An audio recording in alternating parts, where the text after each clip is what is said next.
país tão dividido são as leis que são postas à prova a todo momento.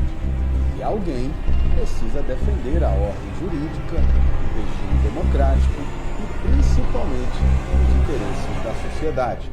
Este alguém é o Ministério Público. Neste episódio do Conversa Política, vamos falar com o Procurador-Geral de Justiça do Estado do Amazonas, Dr. Alberto Nascimento. Ele conta como é viver constantemente cercado de segurança, como é combater o crime organizado e quanto esforço é preciso para garantir a aplicação correta das leis nos lugares mais distantes. Com os dois pés na inovação, ele aposta inclusive no metaverso para facilitar o acesso do cidadão à justiça. Natural de Itacoatiara, Alberto navegou por vários municípios do interior antes de chegar na capital. Ele conhece a dura realidade da região e foi trabalhar com direito, seguindo os passos da mãe. Primeiro, de início, nós temos aqui que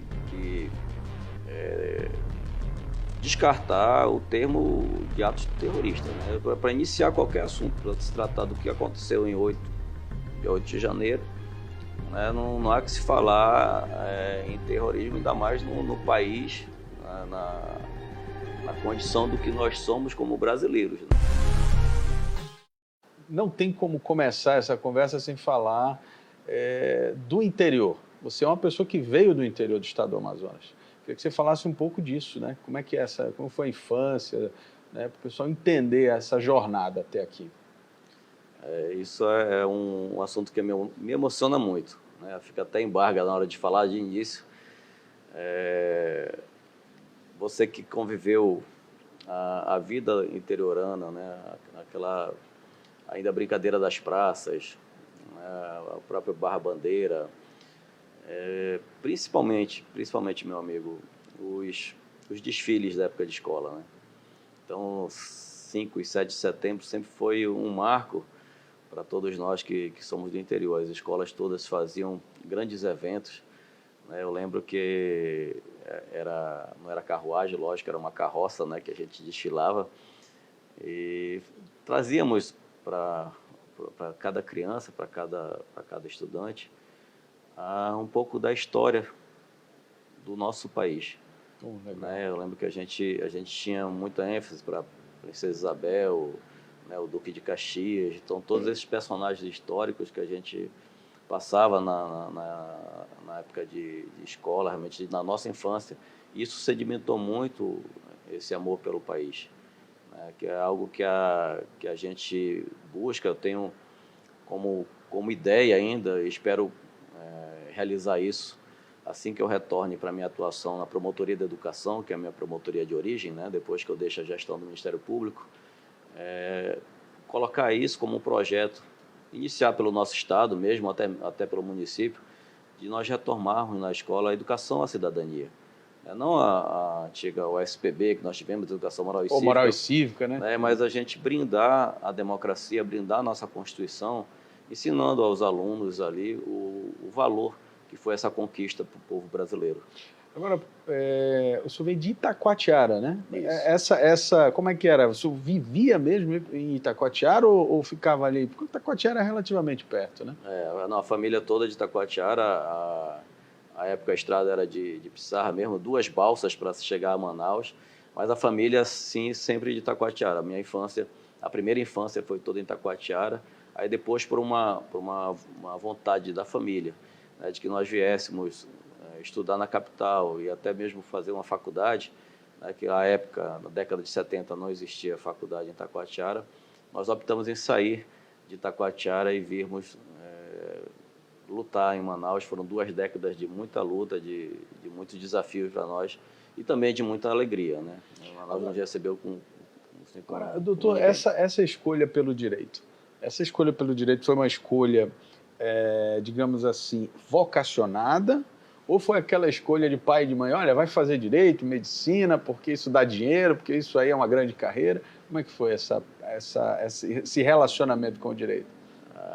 Ainda a decisão de escolher direito, né? Lógico que tem, se é que não tem uma influência de pai e mãe, a gente é metade pai, metade mãe. O meu pai foi tabelião, né? E a minha mãe juíza, advogada, Então depois tinha juíza. ali, né, um DNA. Tinha, né? Mas a decisão já, tanto, ela nunca, digamos, induziu a gente. Muito pelo contrário, ela queria que a família tivesse realmente profissionais de diversas áreas. Engenheiro, médico, né? Psicólogo. Aquela ideia, né, da família ter um médico para quem recorrer. Ela queria muito eclético, a coisa, até para que o assunto fosse diferenciado.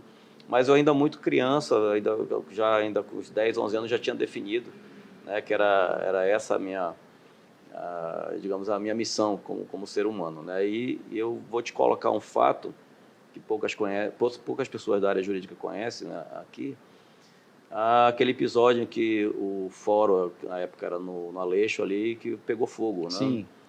E a época o cartório do meu pai era escrivão, era uma vara cível, né? E eu ainda com 9, 10 anos de idade, assim como meus irmãos, nós fomos para lá para buscar resgatar ali o que não havia sido totalmente destruído pelo fogo, até para se reconstruir depois. E o meu amor pelo direito também nasce nesse fato, porque na hora que a gente começa a buscar acatar os processos, né? E as mãos cheias de carvão, alcofoligem, aquela do incêndio, o meu pai vira para a gente e diz: olha, meu filho, pegue com cuidado, porque você não está pegando em papel, você está cuidando de vidas. Então, cada processo desse aqui significa a vida de uma pessoa, de uma família ou de uma empresa, né, que gera diversos empregos. Então, você está pegando em coisas que têm um valor maior do que essa folha. Essa folha é o valor realmente humano, cristão. Agora, doutor Alberto, a gente vê claramente que o senhor tem uma relação aí com o interior do estado. E aí o senhor, em algum momento, decidiu ser promotor. E aí foi fazer essa carreira no interior. E eu observei que o senhor passou por diversos municípios também, né? Então, foi uma carreira também municipalista, vamos dizer assim. Como é que foi essa experiência de conhecer outros lugares da Amazônia e o povo, principalmente nessa relação mais humana? Quando nós ingressamos na carreira, né, de promotor de justiça e mesmo de juiz de direito, e hoje a defensoria tem ido também, os defensores têm iniciado a carreira no interior, a gente vai se sentir realmente promotor de justiça, ou juiz, ou defensor, no momento em que a gente chega realmente para assumir a comarca. Né? Coloca que se faz o estágio de adaptação na capital entre 30 a 40 dias, às vezes o máximo 60, né? Pegando experiência aqui com os colegas mais antigos, e a gente realmente fica naquela ansiedade. Né? A minha primeira comarca foi Benjamin Constant, né? Que inclusive nós vamos construir uma sede lá do Ministério Público em Benjamin Constant. E a primeira comarca parece que a gente nunca esquece. No dia que eu sentei no gabinete lá na cadeira, aí realmente eu vi que era a minha missão, eu digo, ser membro do Ministério Público, quando você vai se depara com a realidade. Eu sou o defensor da sociedade, eu sou o fiscal da lei, eu sou o dono da ação penal pública, então eu tenho aqui condição de mudar a realidade. Falar por essas pessoas, né? De efetivar as políticas públicas. Eu queria fazer esse parênteses, porque se eu consigo ter uma ideia de que, por exemplo, se você presta o serviço judicial aqui na capital ou em qualquer capital, é muito diferente, né? No interior parece que a proximidade das necessidades ela é maior, né? Pelo menos talvez pela simplicidade também das pessoas, né? E o próprio acesso, né? O próprio acesso, o acesso ao promotor de justiça, a um juiz de direito, a um defensor, você presente na comarca, você fazendo esse atendimento olho no olho, você sentindo a necessidade do cidadão, né, que o Amazonas, como eu costumo falar, são dois polos, dois Amazonas, né? A gente vive o Amazonas capital, né, e o Amazonas interior. E os colegas que às vezes assumem aqui, que passam no concurso, me perguntam qual é o melhor interior do Amazonas. Eu brinco, né, e a gente fica dizendo que Manaus é o melhor interior do Amazonas. Mas toda a comarca, né, todo o interior, ele tem a sua essência, né? O caboclo, na humildade dele, ele recebe, você tem condições de fazer um trabalho diferente do que você faz, por exemplo, na capital. Lá você tem condições de ter um acesso mais rápido a um secretário do município, ao próprio prefeito, aos vereadores, e juntar com as demais instituições e desenvolver um trabalho na área da infância, do meio ambiente, né, que nós temos um desafio muito grande no Você acha nosso que amplia estado. a visão de mundo do operador do direito? Muito. Ir para o interior? Muito. O senhor acha necessário, tipo assim, olha, para o cara ser um grande operador do direito, ele precisa, por exemplo, viver aquilo ali? É fundamental para a própria essência dele dentro da carreira jurídica, né? Entender o real sentido do que é ser um operador do direito, de ser um promotor de justiça. Ele vai lá promover justiça e para a própria vida, né, dele como ser humano. Você consegue mudar a realidade desenvolvendo um trabalho de 4, 5 anos, tu consegue ver resultado daquilo que tu estás fazendo. Se você tiver um planejamento, se você tiver realmente intenção de mudar a realidade daquela comunidade, ali você consegue ali ter, com certeza, meu amigo, 100% de êxito naquilo que você se propõe a mudar e a trabalhar. Qualquer projeto que você queira desenvolver, que seja para evoluir ali ou aplicar política pública, um promotor de justiça ele vai ter todo o apoio em qualquer um dos municípios nossos do interior do Amazonas. Interessante. Agora, é uma oportunidade também para o promotor, que, enfim, ele vem ali de uma preparação muito grande para concurso e tudo mais, e aí o promotor ele tem que se deparar com essa relação com o poder, né? Porque, na verdade, ele é aquela pessoa que acusa, né? É quem vai cobrar, é quem vai apontar o erro da administração pública ou alguma coisa que está ferindo um direito do... Como é que isso foi confortável para você? Você acha que essa era a tua vocação ou isso, de alguma forma, você teve que se adaptar a isso? Porque, querendo ou não, você gera muito conflito também nessa atuação, né? Você imagina eu com 24 anos de idade, né? Pois é, exatamente. Né? Muito novo ainda, mas vai muito da tua formação familiar, dos valores.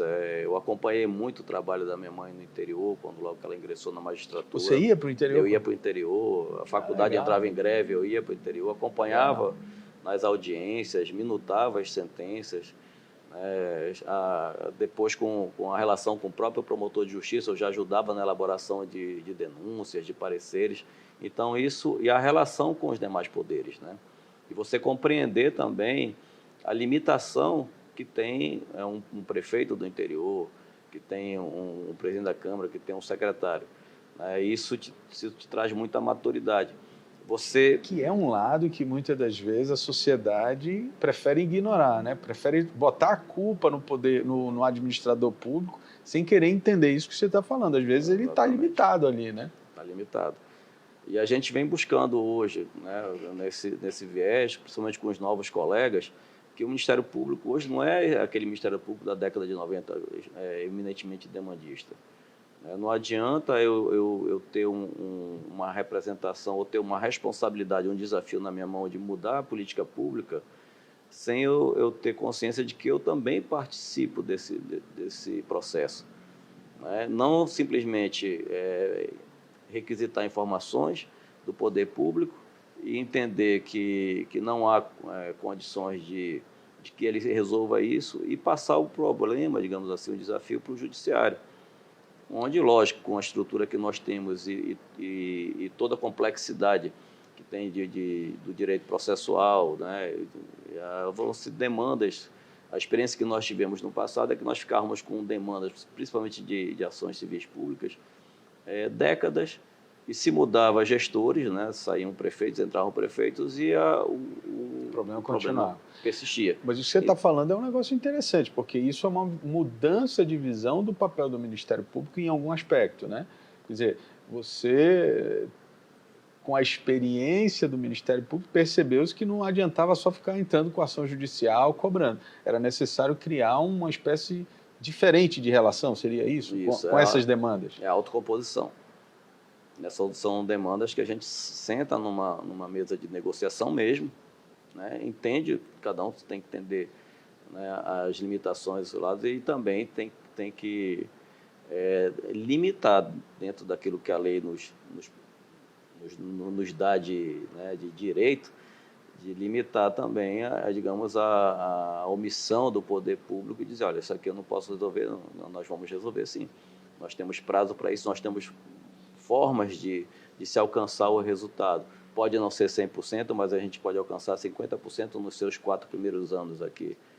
Né? E já estabelecer meta para que nos outros 4 a gente consiga os 100% daquela e solucionar a demanda. Então, nós temos situações que devem ser enfrentadas hoje, não só pelo Ministério Público, mas por todas as instituições e poderes, que é algo que eu reputo secular, que é ainda as situações dos lixões, na maioria das... A gente vivencia isso na capital ainda, né, esse desafio de superar, mas no interior a situação é muito grave. Não raras vezes a gente vê aeroportos sendo fechados porque... Os urubus, exatamente. Então, isso para mim é uma missão dos colegas que atuam no meio ambiente, né, que poderíamos colocar como meta de estratégia ou projeto mesmo, de numa década a gente ter condições de pelo menos metade, né, além da capital, mas metade dos municípios já tenham pelo menos um local, um aterro mesmo, né, para que possa, um aterro sanitário, para que possa colocar esse lixo no local adequado e não poluir as demais áreas, né? Nós temos aqui Rio Preto da Eva, quando eu trabalhei lá, né, já havia um indício de estar poluindo os igarapés, e a gente toma banho, né? Nós saímos daqui, não é só a tapioca, não é só o café da manhã lá não, a gente tem já alguns balneários, e à época a gente fez um trabalho junto com o prefeito, que é até o atual, hoje novamente, tem uns 10 anos, né, de realmente relocar onde se jogava lixo. A gente tem Parintins, nós temos Barcelos, então se isso não for pensado, nós não vamos ter como... Você olha, quase uma ação preventiva de futuro mesmo, né? Não, e é uma preocupação tentar resolver isso agora para lá na frente. Que parece menor aqui, mas isso reflete numa economia do Estado, porque o que nós temos aqui que entender, que o papel do Ministério Público hoje, lá, ele tem que se preocupar com o futuro da economia do Estado. Não é só o governo do Estado que tem, não é só a Secretaria Cefaz ou mesmo os nossos representantes em Brasília, mas as instituições aqui têm que ter esse olhar, essa visão. Então, a visão, né? Enxergar esse aspecto econômico. Passamos por uma pandemia, sabemos da importância que é o setor para o nosso Estado, principalmente para que se gere aí receitas, para que a gente possa, mais uma vez, transformar isso para que o cidadão tenha uma qualidade de vida melhor. Mas, doutor Alberto, a gente falou aqui, está falando do interior do Estado, a gente obviamente já pontuou aqui as dificuldades, limitações do interior do Estado, mas você agora está à frente do Ministério Público e a sua visão enquanto gestor está enxergando isso, está trabalhando isso, você está na sua segunda gestão, você está conseguindo direcionar, digamos assim, ações objetivas para tentar mitigar pelo menos esses problemas aí de estrutura e etc? Exatamente, a gente tem tido aí, graças a Deus, êxito nesse trabalho, né? A construção de sede própria. Eu, por exemplo, eu passei quase 13 anos no interior e o meu sonho era trabalhar uma sede própria. Nada contra trabalhar no fórum, né, que os juízes não me entendam aí, mas eu sempre fui muito bem recebido no fórum, mas eu costumo brincar que quem casa quer casa, né? É, isso aí. Então, se eu casei com a instituição, se eu resolvi ser membro do Ministério Público, eu sempre sonhei com essa possibilidade de trabalhar na sede própria. Eu vi promovido para a capital em 2008 e não tive esse... Você não conseguiu, no período que você teve no interior, você não teve essa oportunidade? Infelizmente não. Hoje a gente já está alcançando quase já 20% das comarcas do interior com sede própria, né? A gente tem avançado em reformas e construção. Vamos entregar agora Quari, dia 3 de março, dia 31 Maués, a gente entrega. Nós estamos com uma obra que vai ficar muito, muito bonita, eu reputo ser a obra mais bonita nossa no interior, que é Manacapuru. E já Anuri sendo construída, Presidente Figueiredo também, já estamos iniciando. Temos uma Emborba, que é um prédio histórico, que nós vamos fazer uma reforma. Não vamos mudar nada da fachada, vamos manter a história do município de Borba. Isso a gente tem que também valorizar muito, né, a essência.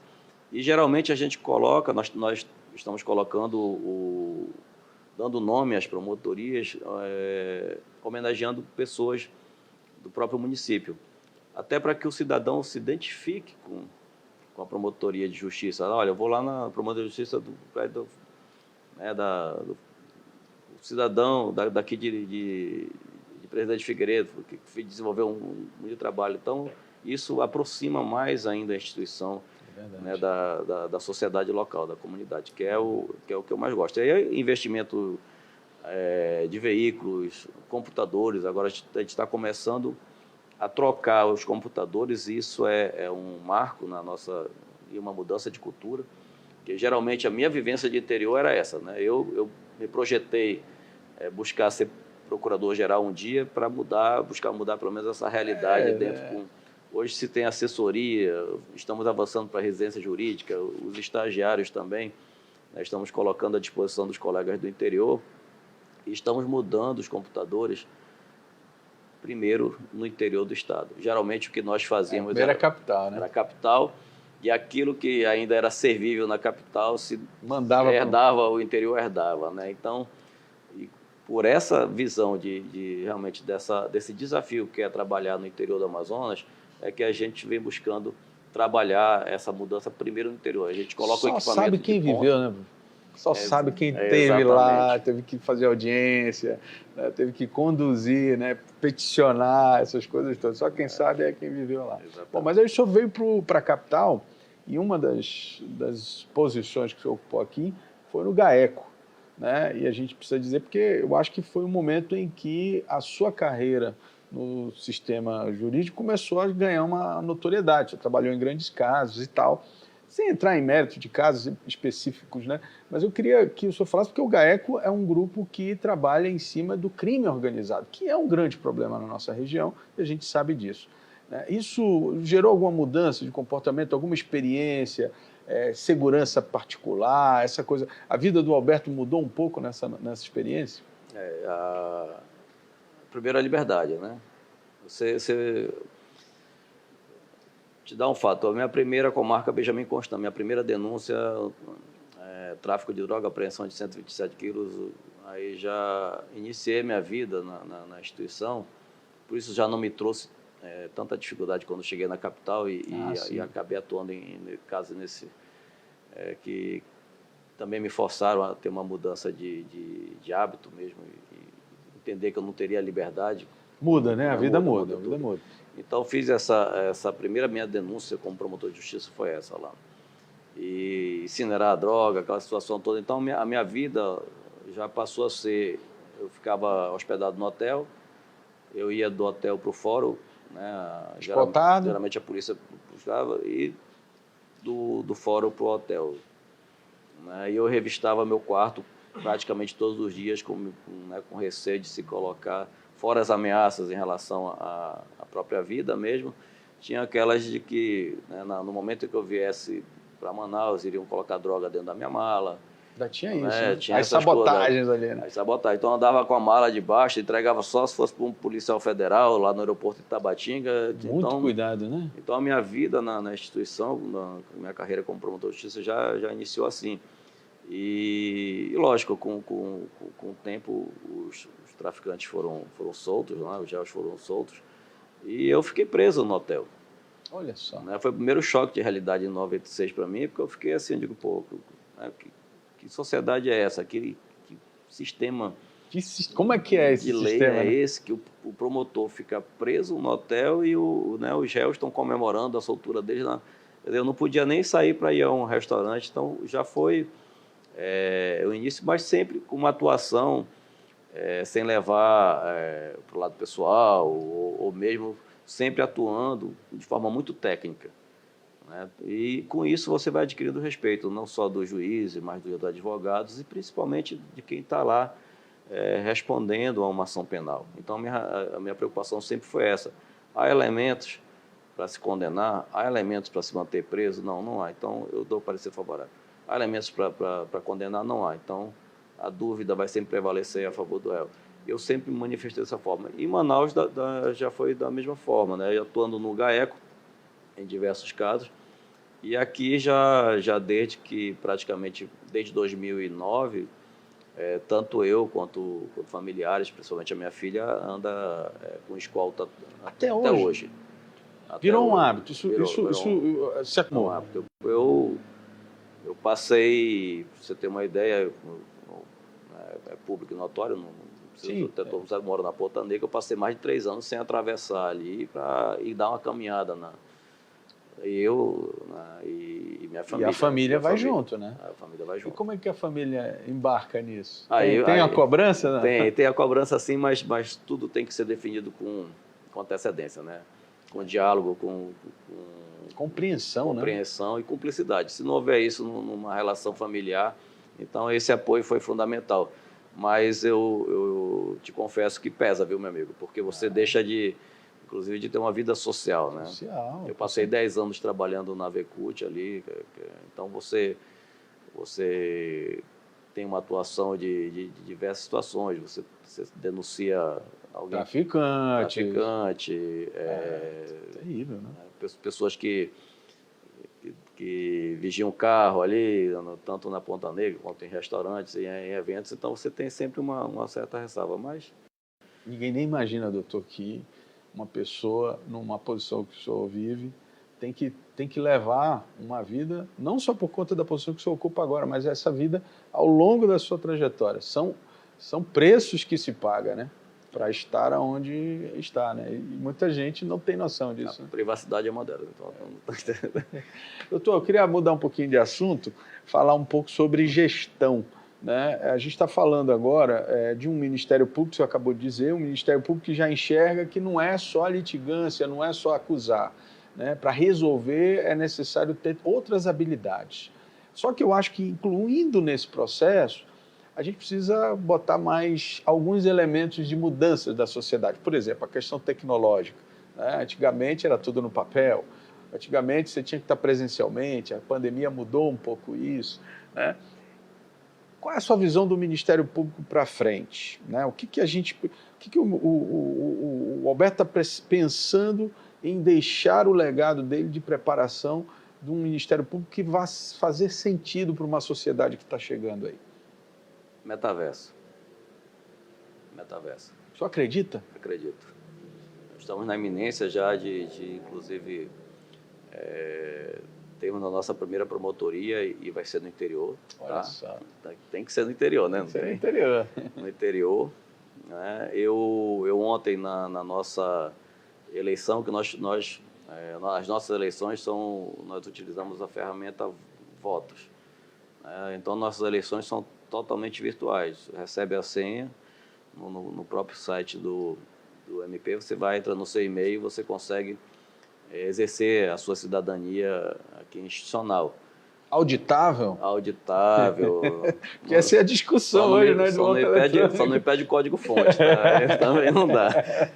Mas totalmente auditável. Então, nós já fizemos 6 eleições, inclusive a de procurador-geral agora foi nesse sistema lá. E eu lancei o desafio para um colega meu do interior também, que ele busque usar essa ferramenta nas eleições que nós vamos ter agora para o Conselho Tutelar, que é até bom legal. Né, divulgar isso, porque a responsabilidade, muitas das vezes, como não é obrigatório o voto, o cidadão não vai, né? O índice é bem pequeno.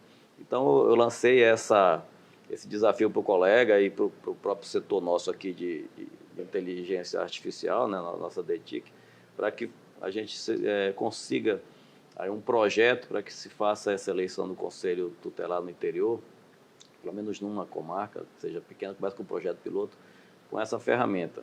Né? Estamos virtualizando também todos os processos extrajudiciais, que é o nosso MP virtual, dá a possibilidade do colega, numa situação em que ele tenha que vir à capital, mas ele possa também continuar trabalhando nesses processos extrajudiciais. Né? A gente já está com quase 100% dos procedimentos que os promotores do interior atuam. Falta apenas uma comarca, que é uma dificuldade só na instalação da antena. Ou seja, que é a tal da internet, que é um desafio aqui. Mas é uma questão só de contrato que a gente está tentando superar, né? Buscando sempre superar para complementar. E realmente a gente tem que levar essa... Eu me interessei do metaverso aí, como é que é isso?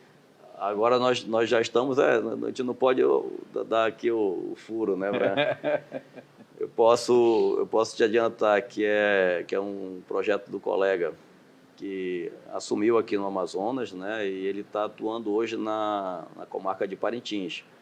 Ele já está com um projeto em andamento, praticamente já com mais de 80% dele já realizado, já tem até o avatar dele direitinho. Então, você vai poder, chamar de si ou não, chamar de outro, você vai poder entrar na promotoria de Parintins, daqui de Manaus ou da Europa, e se tiver alguma demanda ou alguma reclamação, alguma coisa, vai poder falar direto com o promotor de justiça. Pelo metaverso. Pelo metaverso. Então, vai ser uma experiência interessante, viu? Olha. Salvo engano, o Teatro Amazonas está sendo já trabalhado nesse sentido também, para que a gente possa visitá-lo já nessa plataforma virtual. Bom, agora eu queria entrar um pouco mais no assunto político, sem falar de casos concretos também, que eu acho que é uma forma da gente tratar de conceitos, né? E aí eu queria falar de coisas bem da atualidade, por exemplo, prisões por opinião. A gente viu também agora, mais recentemente, decisões que, de alguma forma, impactam a questão da coisa julgada, né? Aquilo que já estava definitivamente posto como julgado. Né? Eu queria a visão do Alberto como operador do direito, né? Se esse efetivamente é um caminho a se seguir no direito brasileiro ou se isso coloca em risco alguma coisa. Porque eu acho que essa é a grande discussão do momento. Às vezes a gente pode estar criticando e pode ser uma coisa boa, né? E às vezes a gente pode estar olhando e achando que está tudo bem e, na verdade, a gente está caminhando para algo que depois a gente não vai ter como resolver. Primeiro, de início, nós temos aqui que descartar o termo de atos terroristas, né? Para iniciar qualquer assunto, para se tratar do que aconteceu em 8 de janeiro, né? Não há que se falar em terrorismo, ainda mais no país, na condição do que nós somos como brasileiros, né? Então, o mundo todo vê o brasileiro como um cidadão, um homem digamos, do que acontece no mundo, né, como uma pessoa do bem. Então, nós não temos históricos assim maiores de explosões, conflitos, de né? Guerra, exatamente. Ninguém explode restaurante aqui, né? Não, nem restaurante, nem prédio. Então, nós temos esse respeito pelo ser humano. O brasileiro é isso. O brasileiro, essencialmente, é humano. Quando você sai do país e convive, você percebe o quanto você é recebido em razão da alegria com que, às vezes, até a inocência do próprio brasileiro, que a gente tem, como eu te coloquei, resgatar esse amor pelo país, né? Então, essa situação é longe de se taxar como um ato terrorista, mas, lógico, há que se ter uma repreensão do Estado, o Estado juiz, o Estado Poder Judiciário, né, nesse sentido, dentro de uma limitação, se respeitando as demais instituições também. Eu acredito que o Ministério Público, ele sempre, pelo papel constitucional que ele exerce, né, ele tem que sempre estar sendo, no mínimo, ali, ouvido. Né? Então... E essa visão, essa é uma das coisas que eu queria ouvir sua opinião, porque recentemente nós tivemos vários episódios em que o papel do Ministério Público foi colocado um pouco de lado. Eu cito, inclusive, aquela resolução do TSE de segundo turno, né, que não poderia ter sido editada porque já não tinha mais prazo, mas e nela, o que era, no meu entendimento, que era mais grave, é que ele dizia ali que ele não precisava mais ouvir o Ministério Público para tomar algumas decisões.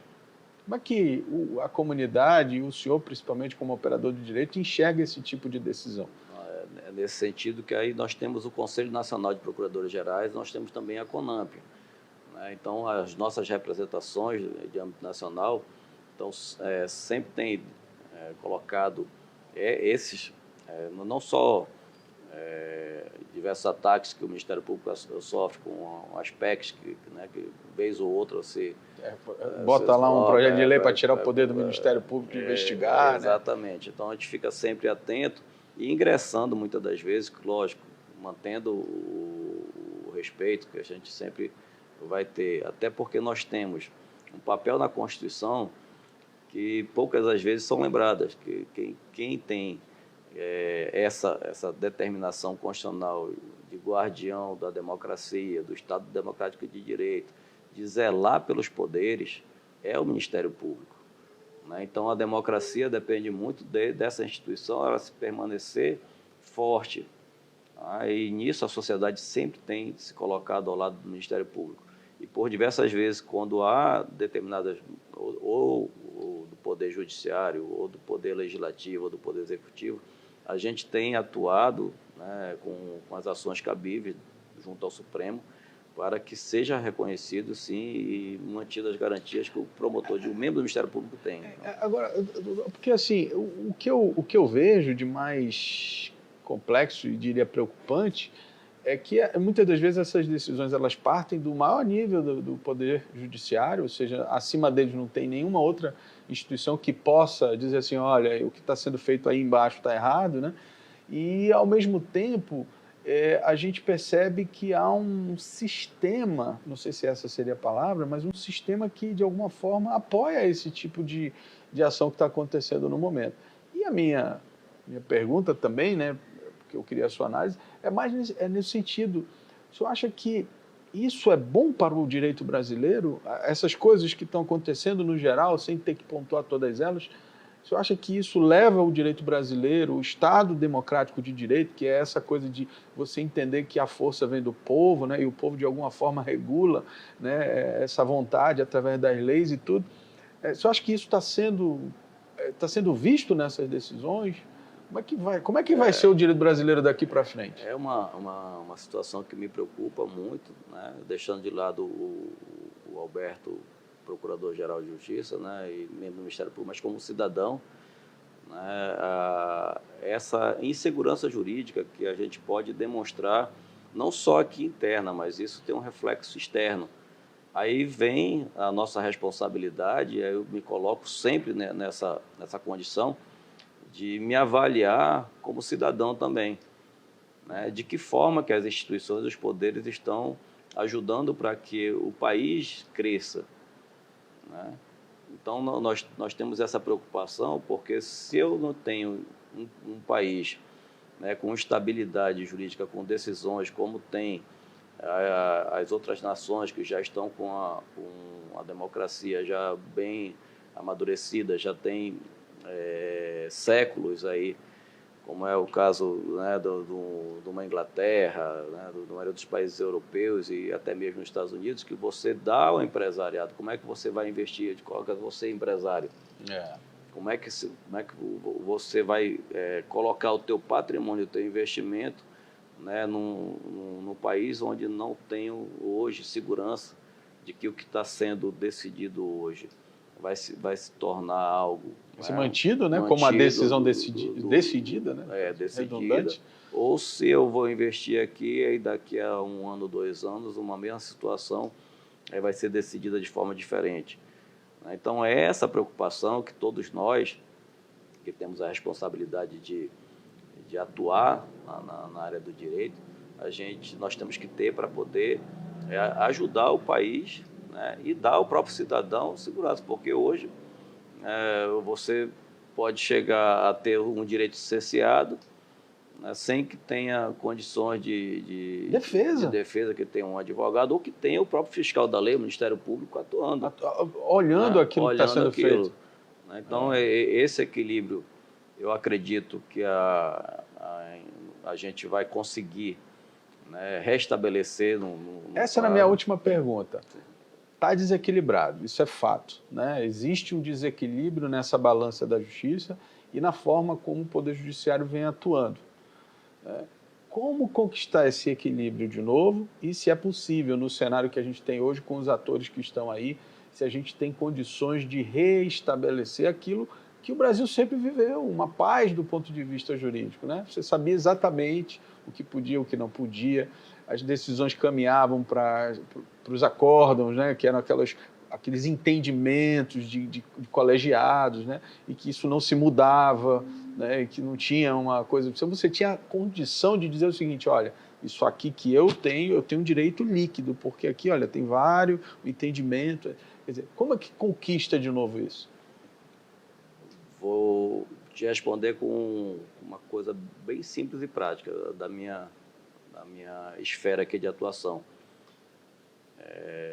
Eu tenho um colégio de procuradores, e esse colégio de procuradores ele é composto por colegas que ajudaram a construir. Nós chegamos hoje, né, no nível que estamos, por conta dessa dedicação, e hoje eles estão no órgão máximo. Eu acredito que essa experiência, né, essa visão que tem um colegiado, ela é importantíssima para que a gente não perca o rumo da história, não siga um caminho assim, que se chegue, digamos, o procurador-geral que vai querer reinventar a roda aqui e fazer de qualquer forma. Nós temos um planejamento estratégico. Eu acredito muito que esse papel vai ser preponderante e deve ser exercido pelo Senado. O Senado, para mim, eu posso estar errado, mas ele vai ter que ter o papel de protagonismo, porque esse desequilíbrio está acontecendo em razão dos impeachments que nós tivemos que, infelizmente... Cai na política, né? Se você tem como presidente, né, a autoridade maior do país, e você já não tem essa história de terminar os mandatos, então você vai enfraquecendo, de qualquer forma, o Poder Executivo. Aí começou o desequilíbrio. Então, essa retomada deve ter vindo por um outro poder que vai buscar esse equilíbrio, que eu acredito que seja o Senado, né, que vai buscar essa autocomposição para pegar o Supremo Tribunal Federal, né, Senado juntamente com a Câmara e principalmente o Poder Executivo. E começar a realmente pensar o país, pensar o Brasil, né, se projetar, se planejar e termos esse equilíbrio entre os poderes e que a gente possa ter harmonia para poder crescer. Doutor Alberto, muito obrigado. Agradecer aqui a disponibilidade, o senhor ter nos recebido. Para a gente é muito bom ver histórias como a sua, de alguém que veio do interior, que compreende as necessidades que o caboclo do interior do estado do Amazonas tem e que, mesmo diante da posição que o senhor ocupa hoje, esse olhar não é esquecido, né? Porque às vezes a gente chega lá e esquece de onde a gente veio. Então, aqui a gente percebe claramente que o senhor manteve. Parabéns aí, obrigado. Obrigado, meu amigo. É sempre uma honra recebê-lo aqui. E como eu costumo falar, o Ministério Público é o lado do cidadão. Então, sinta-se sempre em casa aqui, vai ser bem recebido por todos nós, com certeza. Muito obrigado.